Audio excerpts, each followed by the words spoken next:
Hello, everybody. I'm Edua. I hope you're doing well. How's your day going? Hi, Holly.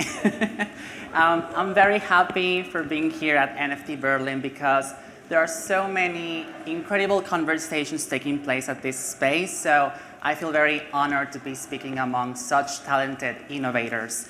But before I start with my fabulous, colorful presentation, I would like to ask you, if you can raise your hands, how many of you have heard about digital fashion? Oh my God, okay, I was not expecting that. That's amazing. Because, you know, even though I work at an NFT Marketplace, KnownOrigin, throughout the last year or so, I've realized that there's a lot of people within the NFT community and the Web3 space overall who don't know about this at all. So if you are one of those people who are wondering, like, what is digital fashion, or if you want to know more about it, then this conversation is for you. So a little bit about me first. Like, who's Edua? Who is she? What does she do? Why is she here?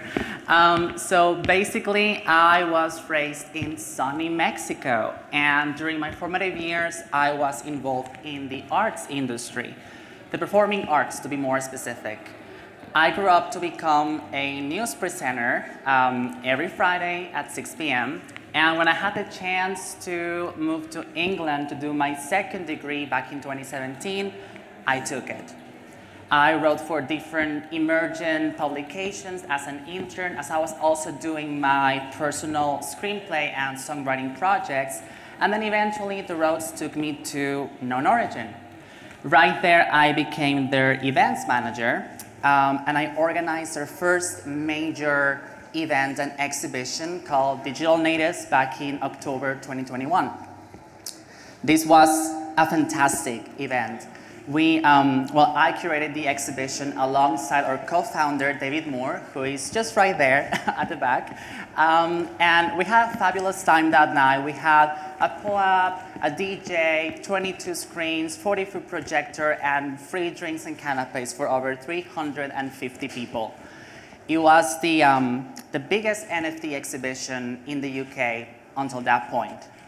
So because of this, I carried on organizing our involvement at different art fairs, such as the Deep AI NFT Art Fair, Manchester Art Fair, and Decentralized during Art Basel, Miami. But one day, the KnownOrigin co-founders came to me and told me, like, hey, you like fashion? We have many digital fashion NFTs on the marketplace that not many people know about. So how about if you take over this and help us grow that division of the marketplace? And I, without knowing much about digital fashion, said yes. Coming from a very traditional world of the arts and fashion, this was completely new to me. But right there, as I was looking at it, I knew that it was the future. So I did my research, I fell in love with it, I learned, and then I went to meet dozens of digital fashion designers. And then I created a day dedicated to promoting digital fashion, its designers, its creative and art directors, among all of our social channels. It was called Fashion Fridays. I would curate digital fashion collections featuring our most stylish digital fashion NFTs, and I would also create a collection reel to go on Instagram. And this would help not only to promote emerging digital fashion designers, but also to educate our audience on this discipline of 3D art. So right here, you can see me with the lovely Charlie Cohen, who I see as like the queen of techwear and the metaverse. And then we have Adam Andrasik, who he came up with a new way for students at Ravensbourne University in London, the fashion students, to present their final collection as digital fashion on Twitch. It was so successful that they were even featured in publications such as Vogue magazine and Forbes because of how innovative it was. And then, of course, is this moving? It is moving. Last March, I had the chance to mix my event managing skills with my role as a digital fashion consultant and organize KnownOrigin's first ever digital fashion exhibition on Decentralized. So as part of the celebrations for the first ever Metaverse Fashion Week, we hosted Cold Couture. It was amazing because we had NFTs from The Fabricant to Steffi Fong to Midwest Misfit across the 4 different floors of our gallery. And it was really cool because we had a fashion po-up, we had a purple carpet, we had 5 different DJs and even a VIP rooftop with a pool where you could just chill. Like you can see me here, that's my avatar by the way. So I'm like with a bikini, you know, like ready to get like my pina colada because why not in the metaverse. So I came with a vision for this event, which then our lovely metaverse builder, Jake, had turned into a reality. So all of this sounds great, but you may still be wondering, like, okay, girl, but like, what is it? Like, what is digital fashion? So you may also be wondering, like, why would I purchase something that isn't tangible, right? So the first thing that we have to do, because we have to go to basics, is how do these amazing designers create digital fashion? So they do it by using 3D garment software and other 3D software such as Marvelous Designer, Cloud 3D, Blender, and Cinema 4D. So they create the fabrics or choose the fabrics, they create patterns, and then they fit everything perfectly onto a digital human model. And then a few other things such as texturing and lighting and a more, let's say, artistic direction are added to get results like this. It's pretty cool, huh? By the way, these are some of the digital fashion designers that I think you should be following. We have Sose, Slam Things, Midwest Misfit, Charlie Cohen and James Mack, The Black Lab Studio, The Fabricant, Nikolai Peretiatko, and Fashion 3XD. So, you know, if this was the traditional world of fashion, a mistake in the creation process, an error, or simply a change of mind could represent hundreds, if not thousands of dollars in waste, and what's worse, a contribution to pollution. So every time you go to a fast fashion retailer, because we've all done it, we've all been there, we're all guilty, we tend to ignore the fact that that jacket that you want may have had 2 or 4 trial versions before the finalized product even hit the market, which means that they waste fabric and water in the creation process, and they also use chemicals and synthetics, and all of that goes to end up filling our rivers and contaminating our soil. As you can see, Elle Woods is very concerned about this, and she objects to this situation. But with digital fashion, if you make a mistake, if you change your mind, if the fitting wasn't right, or if the blue of the skirt was too bright, there's no need to waste any materials at all. Change the color with a click. Click undo. Press Ctrl, Set, and start over. This new way of designing allows for a better, more efficient garment creation process to exist, and it can also help to make traditional fashion brands' creation processes more efficient. So you may be also wondering, okay, that's great, but what's the utility of digital fashion? How can I wear it? Can I wear it somewhere? And if so, like, tell me more about it. So there's the first way that I'm going to talk to you about is the overlaid way. So if you know about digital fashion, as I could see when you raised your hands, you must have heard of DressX. So DressX is a digital fashion retailer where you go to the website and you will choose your favorite garment or outfit, And then you will have to send a picture of you after following a few specifications like a certain pose, like arrange your hair, like have good lighting, and then you send that photo when you purchase the garment, and then that garment will be sent back to you, that photo, I'm sorry, will be sent back to you wearing the garment overlaid on that picture of you, and then you can post that on your social media. And you may be thinking, but what's the point of that? Why would I buy that? Why would I just buy something that is going to be on social media but I can't touch? But I think DressX is tackling a very specific social issue, anxiety, that is going on among millennials and Gen Zers. So there seems to be this Instagram effect among the younger generations where whenever they post a picture with a jacket or a gown or some trousers, they have this anxiety of like, I can't wear or post this again because OMG, what are my followers gonna think if they see me wearing the exact same clothes that I wore in my previous post? Unacceptable. So what they do is that, of course, since it's more affordable here, they go with fast fashion retailers, which is a huge problem in the fashion industry. They order the clothes, they arrive, they take the photo, they upload it, bunch of hashtags, one from their mom, one like from their mom, and then they will do this over and over again.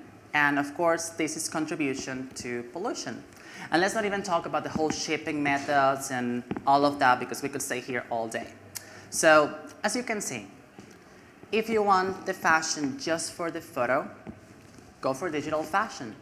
It is clean, sustainable, affordable, and even more avant-garde than your average fashion brand, because this is very cool. The next way in how you can wear digital fashion is by using AR, augmented reality. So you know all of those Instagram and Snapchat filters. You could be wearing your next pair of Gucci trainers by using AR technology. And it doesn't stop there, because as a fashion brand, you could even have AR fitting rooms to fully immerse your customers in the shopping experience of the future. But I think, personally, the most exciting way to wear digital fashion is by having VR wearables. So these are the clothes that are going to be dressing up your avatar in the Metaverse, or as I like to call it, your digital extension. So get creative, defy the laws of gravity, and dress in your best metawear to attend every single social event in any VR world of your choice. Of course, there are a few issues with virtual worlds, because there is not a standardized way to have graphics or to present fashion. So it can be quite tricky for designers. Let's say, as an example, if we design a high-quality gown, which then we want to move from this high-quality VR world onto a VR world where it's more cartoonish or made up of voxels, that will be quite complex or almost impossible, because it's like very different graphics. So there's a lot of work to do, of course, because if you cannot move your digital assets or your clothes from one world to the other, from A to B to C to D, then there is no real interoperability. So there's more work to do, of course. These are early stages, but I believe that as a whole community, we are building something that is going to change the world and the way in how we create fashion. So I'm really excited for what's to come in the near future, I hope.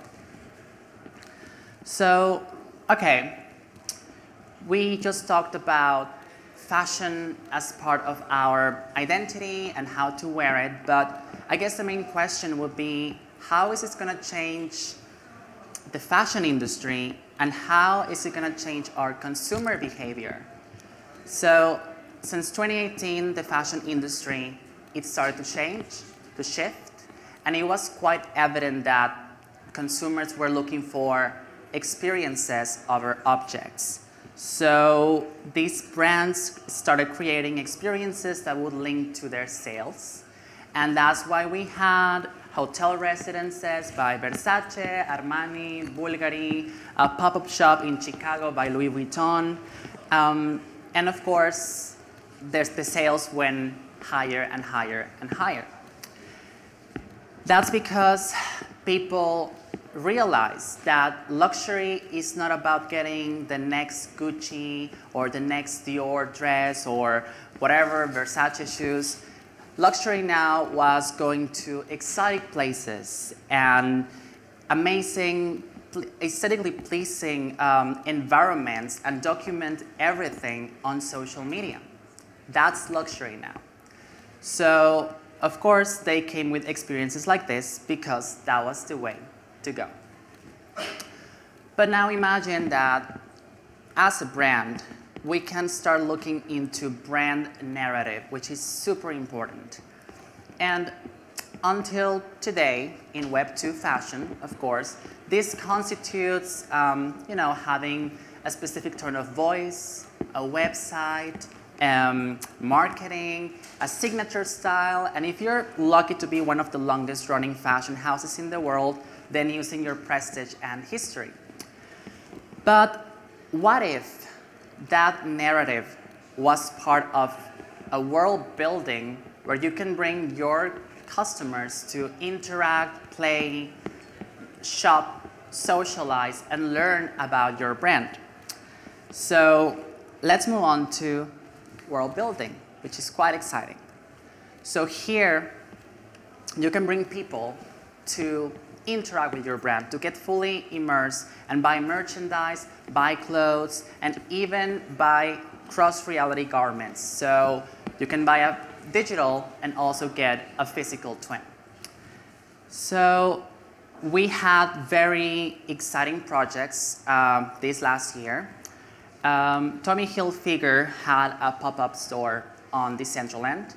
And we had one very exciting project coming from Charlie Cohen with her Electric City, which was in partnership with Selfridges and Pokemon. And here they offered not only digital clothes, but also physical. So the amazing part about world building is how, we might not get it right away, but it is the youngest generations, the one who truly, fully get it. Right now, we have kids who are buying skins and garments for their avatars in several video games, and the generation that, is in the kindergarten right now, in 10 years, when they go to high school, they will be buying their clothes in fully or hybrid immersive experiences in the metaverse. When I was 10, I would buy ice cream with my spare money. But of course, every generation is different. And now they do this. Now they buy digital clothes.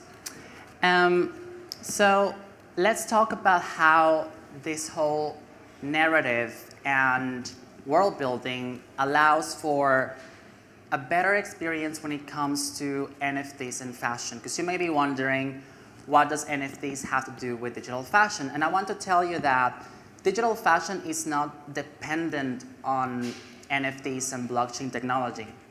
However, it can be super powered by it.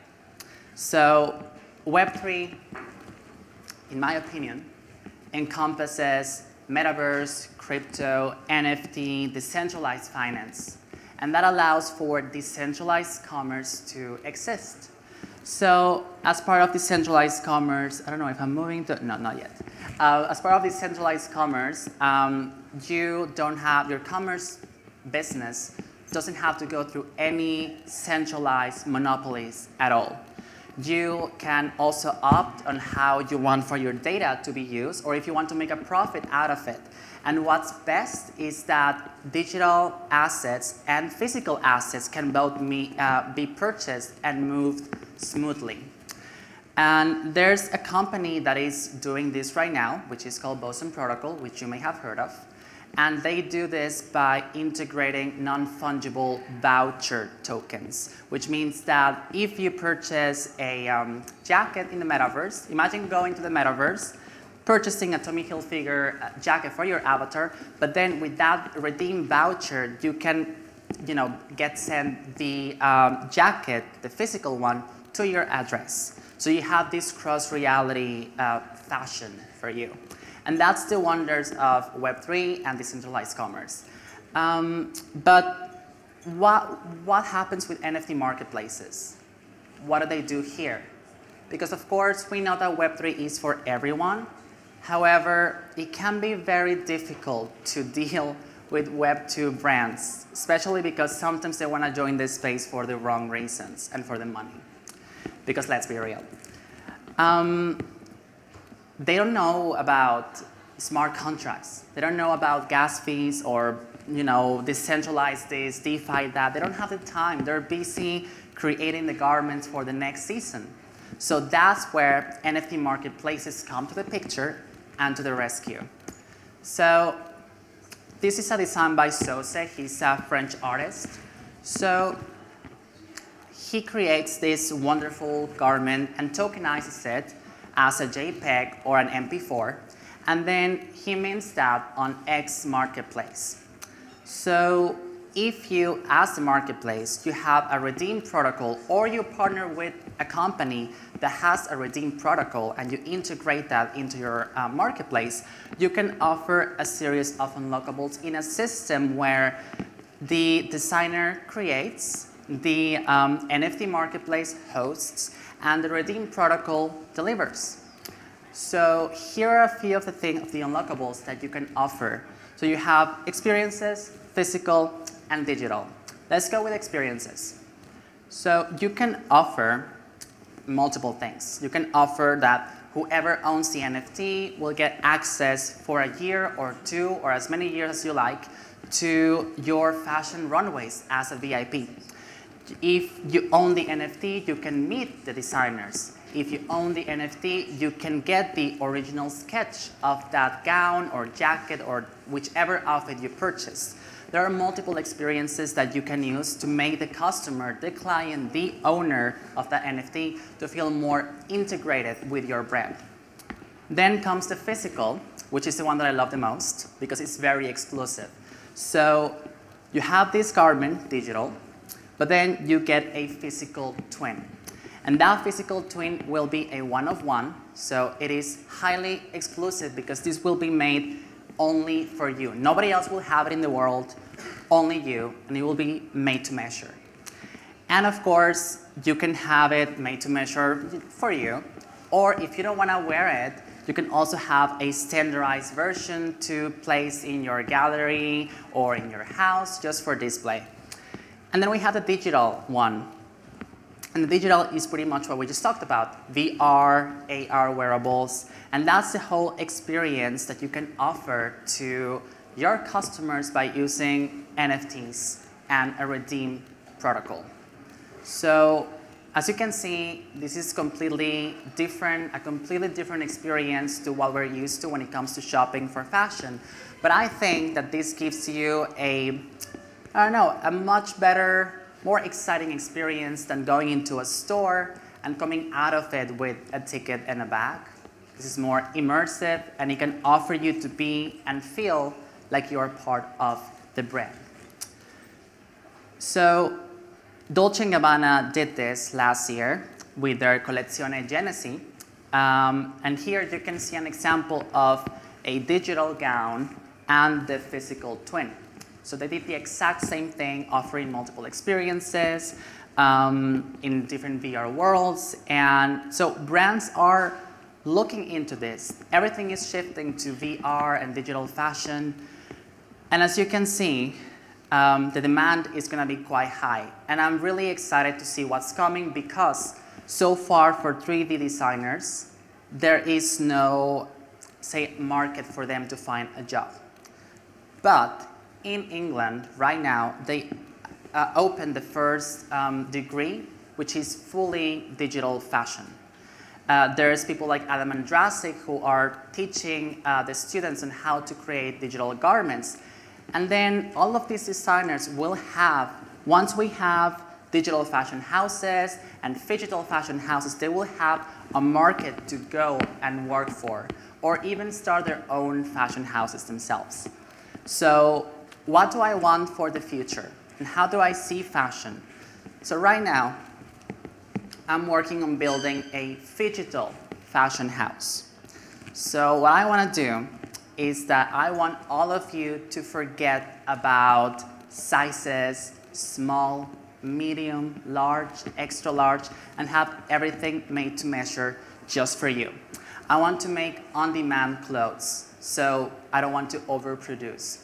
I want for you to have an immersive experience and go to a fashion shop and come out of it, but here's the deal.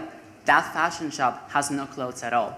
It's only an immersive experience. However, you come out of it with 3 wearables and a redeem voucher for your physical gown or jacket or whatever you bought.